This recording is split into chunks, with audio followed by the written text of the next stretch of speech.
বিসমিল্লাহির রহমানির রহিম। আমি আজ সমাধান করব নবম ও দশম শ্রেণীর জেনারেল ম্যাথ বইয়ের অনুশীলনী 11.1 একটি গুরুত্বপূর্ণ সংক্ষিপ্ত প্রশ্নের সমাধান করব।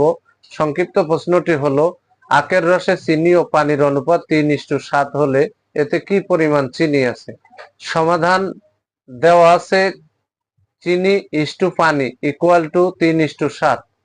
অনুপাত রাশিদ্বয়ের যোগফল 3+7, তাহলে 7 আর 3 10, তাহলে এখানে 3-এর 10 হচ্ছে চিনি আর 7-এর 10 হচ্ছে পানি। যেহেতু অঙ্কে বলেছে এতে কি পরিমাণ চিনি আছে, তাহলে আখের রসে চিনি আছে, তাহলে 3/10 গুণ 100%।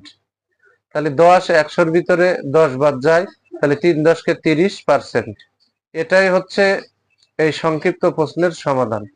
ভিডিওটি ভালো লাগলে লাইক, কমেন্ট এবং শেয়ার করবেন।